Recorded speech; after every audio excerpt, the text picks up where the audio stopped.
गोटिए नदी रे एक कुंभीर रहुथिला। से बहुत चतुर थिले। बहुत माछ खाइबा परे से भाबिले मनीष काहीकि खाइबे नाही। दिने जणे व्यक्ति नदी रे गाधौथिले। कुंभीरटी तांकु धरी नदी भीतरकु टाणी नेइथिला। कुंभीरटी अनेक दिन धरी खाद्य ग्रहण करिथिला, किंतु सेही व्यक्तिंकु एक कुंभीर खाइथिला। एही खबर निकटस्थ अनेक ग्राम रे व्यापी गला। एबे केही नदी निकटकु गले नाही। कुंभीरटी बहुत कष्ट अनुभव करिबाकु लागिला। से शिकार करिबार सुजोग पाइला नाही। दिने से पानी रे गाधौथिले एवं माछ खाइबाकु चेष्टा करुथिले। तापरे से पानी रे एक मुद्रा देखिले, किंतु से देखिले जे एहा सुन्ना मुद्रा रे भरी रहिछि।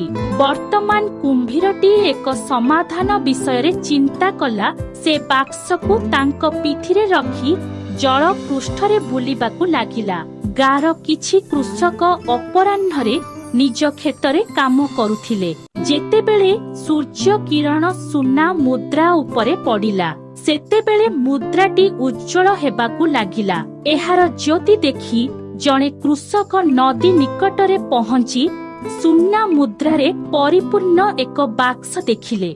दूररू से बाक्स भितरे कौन थिला, किंतु पानी भितरे थिबारु देखि पारिला नाही। सुन्ना लोभरू कृषक पानी भितरकु जिबा मात्रे कुंभीरटी तांको गोड़कु धरी टाणी नेई गला। वर्तमान एहा कुंभीर पई एक नीतिदिनिया कार्य परिणत होईछि। से अपराह्नरे तांको पिठिरे एक सुन्ना मुद्रा धरी नदीर किछि कूଳରେ पहुंचिले। सरल ग्रामवासी सुन्ना लोभरू कुंभीरर शिकार होइथिले।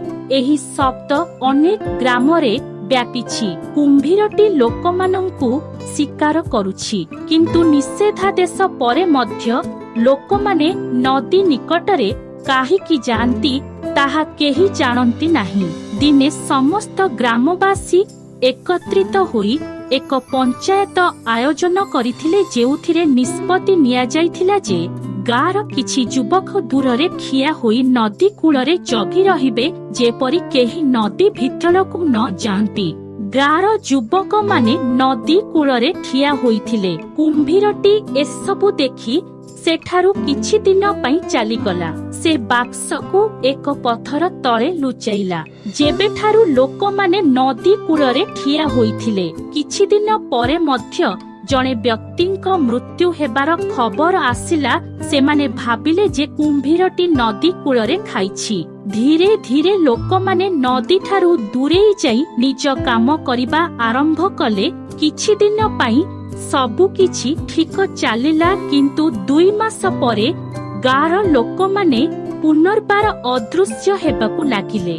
समस्ते एहा द्वारा बहुत विरक्त हुअन्ति। ग्रामवासी एकत्रित होई कलेक्टरक निकटकु जाई अभियोग करिले। कलेक्टर साहेब सहरर 2 शिकारींकु डाकी नदी कूଳରେ लुचि रहिबाकु कहिले। कुंभीर केबे आसीब देखिबा पई उभय शिकारी लुचिबा आरंभ करिले, किंतु एहा किछि दिन पई आसे नाही। तापरे से 2 जण चाषींक सह कथाबार्ता करी सेमानंकु नदी कूଳରେ बुलिबाकु कहिथिले एवं शिकारी माने लुचि रही सेमानंक उपरे नजर रखिथिले।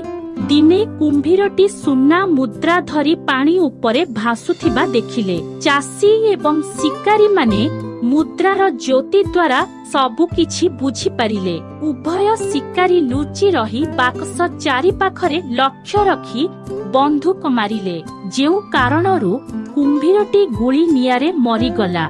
समस्त ग्रामवासी जीवंत हुअन्ति। ग्रामवासी माने कलेक्टर साहेब पुरस्कार स्वरूप देले ओ उभय शिकारींकु एक सुन्ना मुद्रा देइथांती।